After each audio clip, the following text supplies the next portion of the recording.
2016년 12월 31일 전 세계는 설레는 마음으로 2017년 새해를 맞이했습니다. 57, 58, 59 해가 바뀌는 순간 그런데 60초라니요?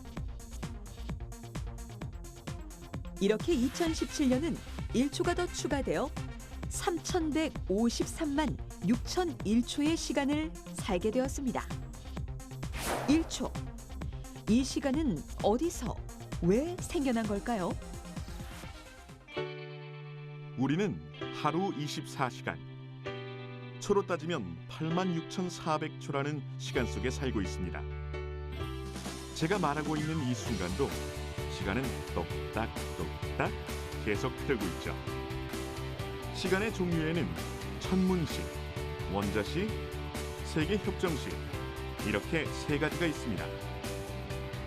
천문시는 지구의 자전에 기초하여 해가 뜨고 지는 것을 하루로 정의하고 있는데 지구의 자전이 일정하지 않기 때문에 시간의 기준으로 삼기에는 다소 무리가 따른다는 것을 알게 되죠.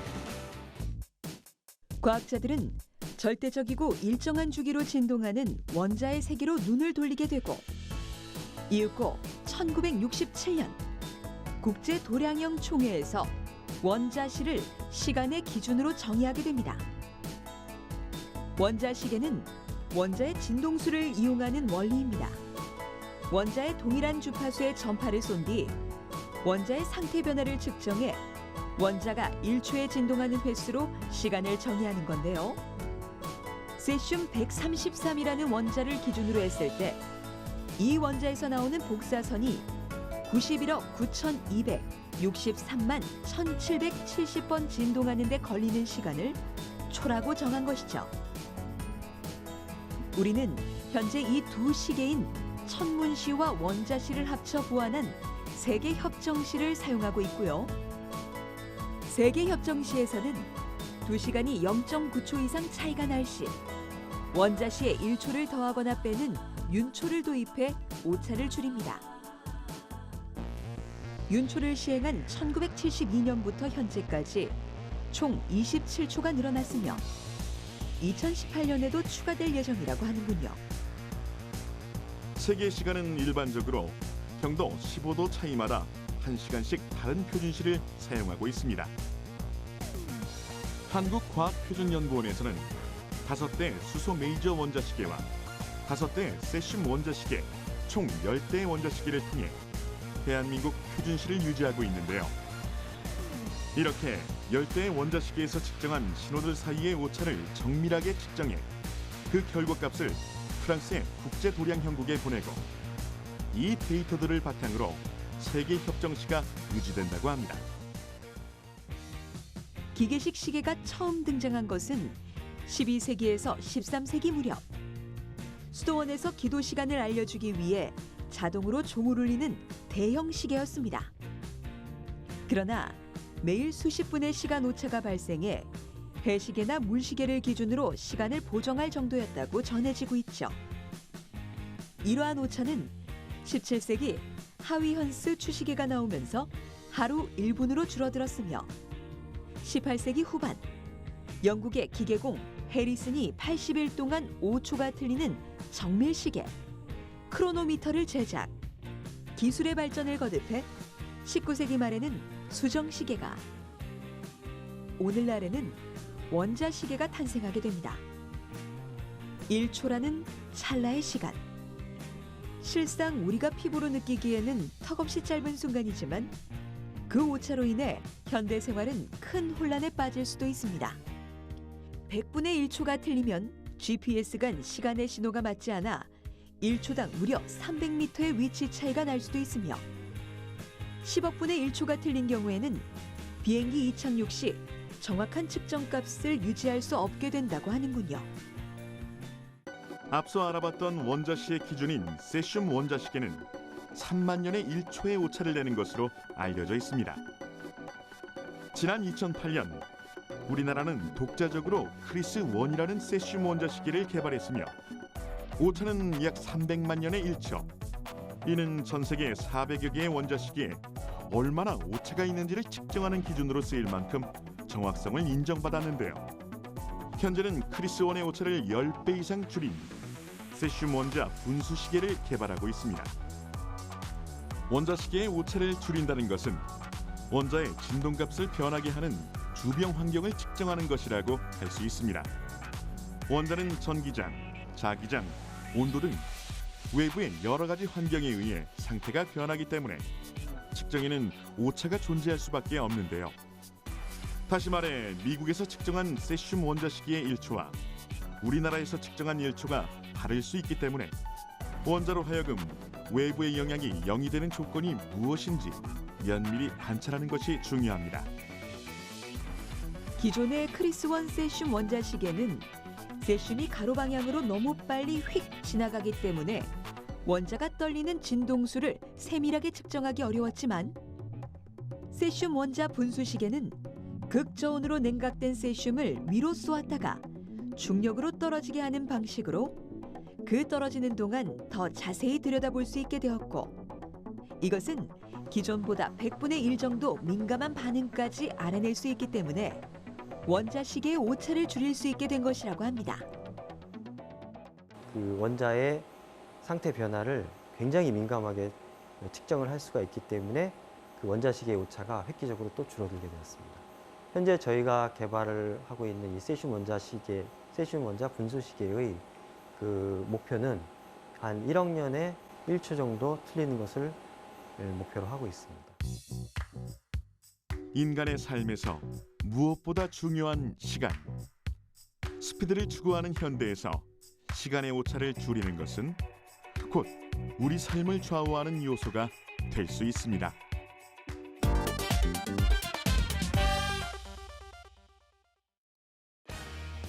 천분의 1초에 울고 웃는 냉혹한 승부의 세계, 스포츠. 간발의 차로 승패가 달라지거나 인간의 한계를 뛰어넘는 신기록 경신은 많은 스포츠 팬들에게 희열과 흥분을 안겨주죠. 올림픽에서의 시간 측정은 1896년 제1회 아테네 올림픽에서부터 시작됩니다. 당시 시간 기록은 스위스의 한 시계 회사에서 담당하게 되는데요.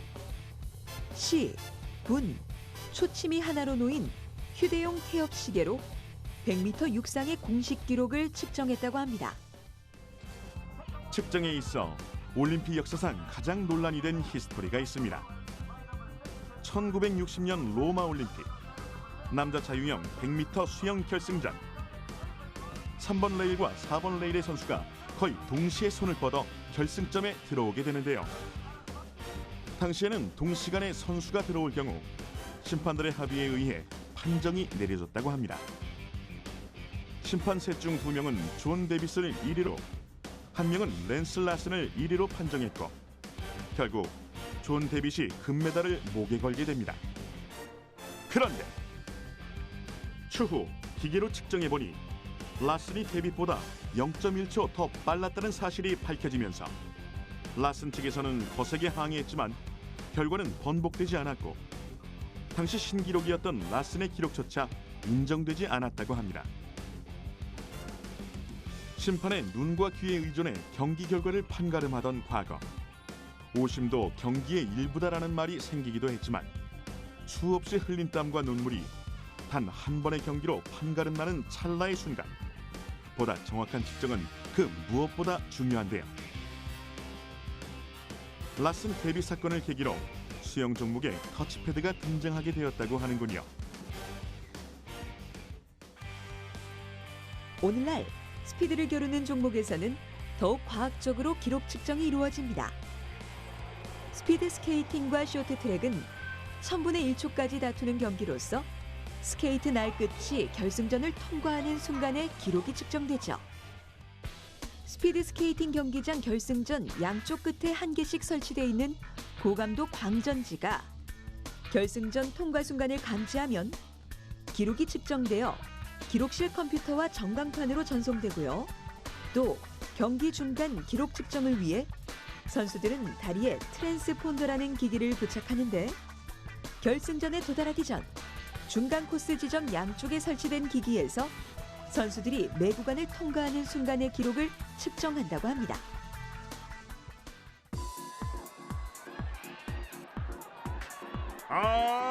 넘어가나요? 넘어갔습니다. 장대 높이뛰기는 다른 종목들과는 달리 선수의 힘뿐만 아니라 사용하는 장대의 재질이나 탄력성에 따라 기록이 바뀔 수 있는 종목입니다. 그런데 특이한 점은 장대의 길이나 두께, 재질 등의 별다른 규제가 없다는 것입니다. 과거에는 대나무를 사용하다 금속 장대로 발전했고 최근에는 유리 섬유 장대를 사용하고 있고요. 선수의 체격, 체중, 신장, 스피드 등을 고려해 4.5m에서 5m 길이의 장대를 사용한다고 하는군요. 여자 장대 높이뛰기 세계 기록은 5m 06으로 러시아의 이실바에바 선수가, 남자는 인간쇠라고 불리는 프랑스의 라빌레니 선수가 6m 16의 기록을 보유하고 있습니다. 올림픽에서는 장대처럼 도구의 규제가 자유로운 종목이 있는가 하면 도구의 무게를 정확히 측정해야 하는 종목도 있습니다. 축구공은 410에서 450g, 배구공은 260에서 280g, 야구공은 141.7에서 148.8g이어야 사용할 수 있고요. 탁구공은 2.5g, 배드민턴에 쓰이는 셔틀콕은 4.75에서 5.5g의 기준을 맞춰야 경기를 치르는데 무리가 따르지 않는다고 합니다. 이상하네. 왜 결승전보다 더 오래 뛴 것 같지? 1994년 동아 국제마라톤 대회에서는 희한한 일이 벌어졌습니다. 마라톤의 공식 거리는 42.195km인데 대회가 끝난 3일 후 국제 육상경기연맹에서 다시 거리를 측정한 결과 세상에나 12.5m가 더 긴 42.2075km였다? 이는 구간을 측정하면서 좁고 굽어지는 구간의 거리 표시를 제대로 하지 못해 벌어진 것으로 밝혀졌으며 국제육상경기연맹에서는 마라톤 전체 코스의 1000분의 1인 42.195m까지의 오차를 인정하고 있기 때문에 늘어난 12.5m는 경기에 큰 영향을 주지 않는다고 판단, 일단락되었으며 원래 거리보다 더 많이 뛰었음에도 우리나라 김환기 선수가 2시간 8분 34초로 한국 최고 기록을 세우게 되었답니다. 0.1초를 다투는 시간과의 싸움, 스포츠. 그 어떤 종목에서 인간의 한계를 넘는 기록이 경신될지 그들의 노력은 지금 이 순간에도 계속되고 있습니다.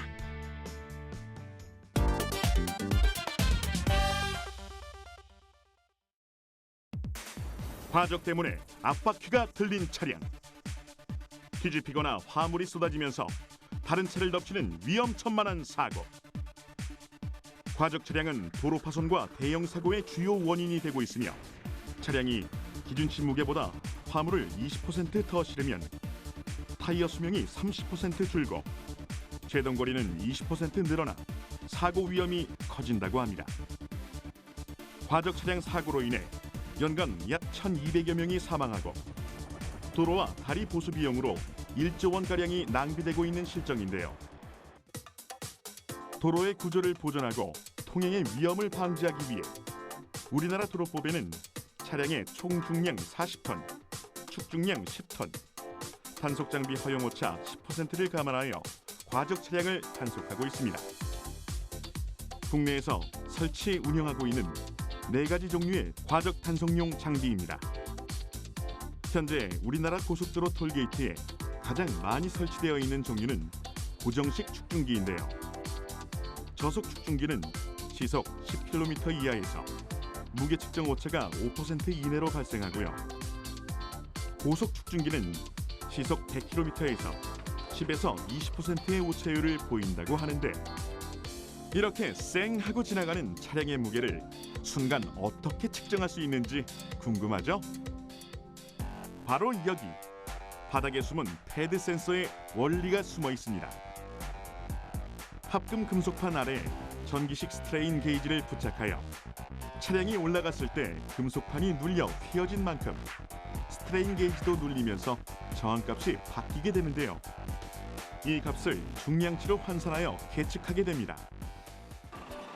그러나 이러한 고정식 축중기는 오차가 크다 보니 아예 축중기를 들고 다니며 계측을 하기도 하는데요.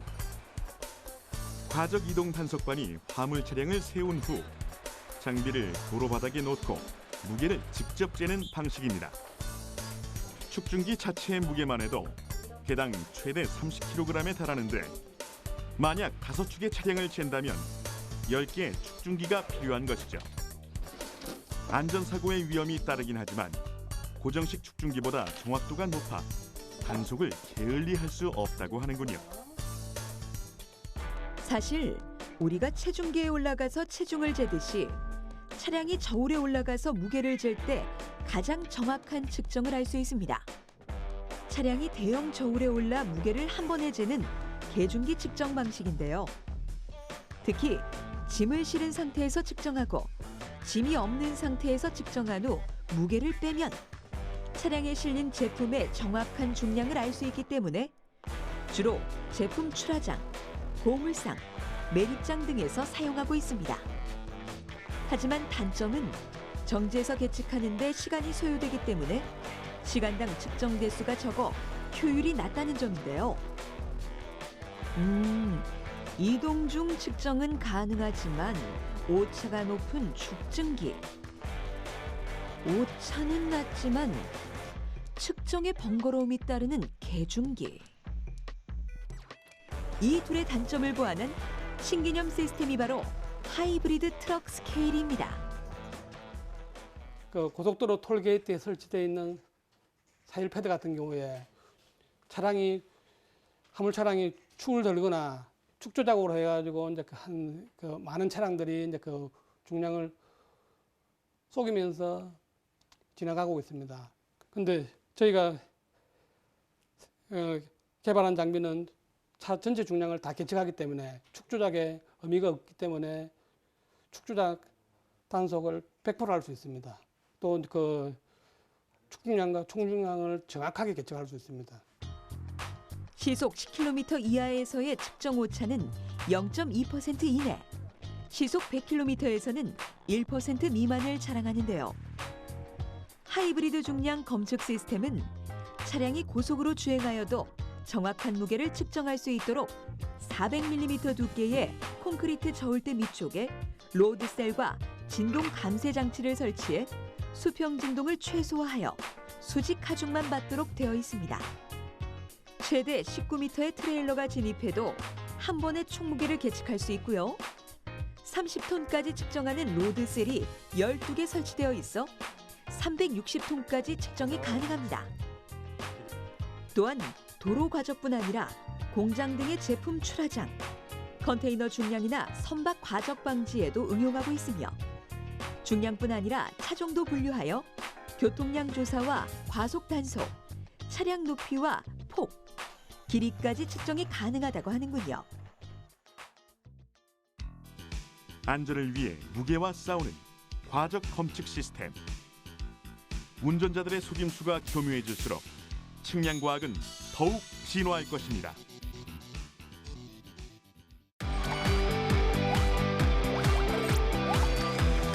톡 쏘는 과학. 사이다. 자, 시작하겠습니다. 톡톡씨, 요가하는 거예요, 그게? 아니 선생님은 쉽게 되는데 저는 자꾸 넘어지고 쓰러지고 아니 저는 왜 안 되는 거예요? 으이그, 그건 선생님과 톡톡씨의 실력 차이도 있지만 가장 큰 이유는 몸에 숨겨진 비밀 때문이라고요. 제 몸에 비밀이 있다고요? 도전! 사진 속 자세를 취하라. 과연 여러분들은 버틸 수 있을까요? 도전! 하나 둘 될 줄 알았는데 생각보다 안 되더라고요. 왜 안 되는 것 같으세요? 제가 요즘 살이 좀 많이 쪄가지고. 도전을 외친 수많은 남성들. 과연 그들은 성공할 수 있을까요?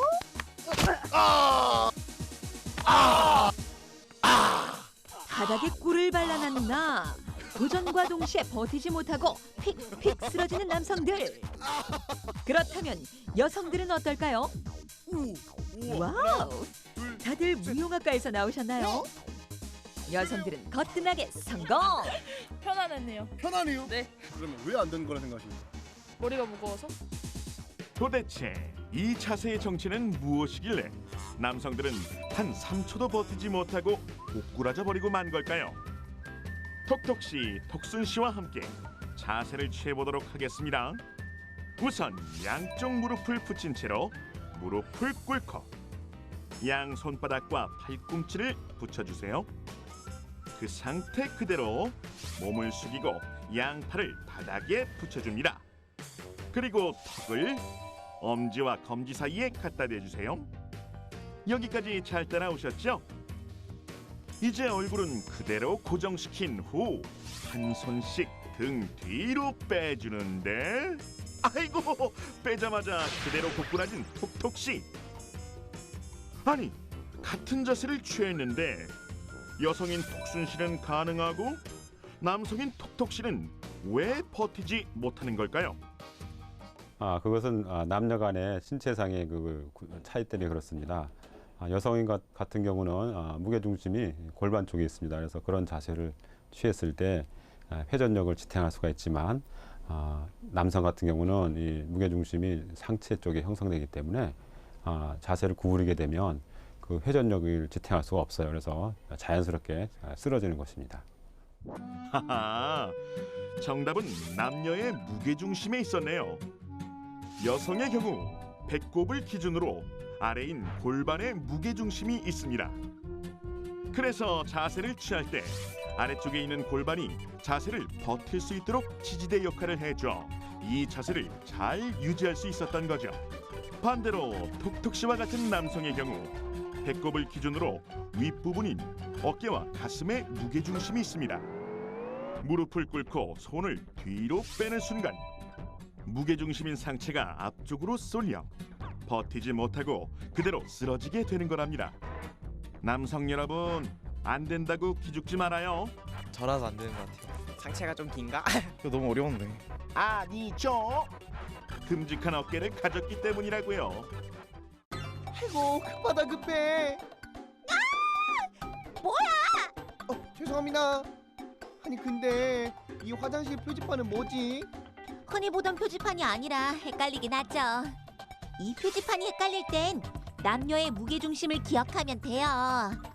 남자 화장실 표지판은 어깨와 상반신의 무게중심이 있는 남성을 역삼각형으로 형상화했고 아하, 그렇다면 여자 화장실은 골반에 무게중심이 있는 여성을 삼각형으로 형상화한 거죠? 딩동댕! 무게중심만 기억하면 이제 여자 화장실 들어갈 일은 없겠죠? 당연하죠. 화장실 표지판, 이제 보니 나처럼 듬직한 어깨를 가졌구나. 남자는 상체, 여자는 하체에 무게중심이 있었네요.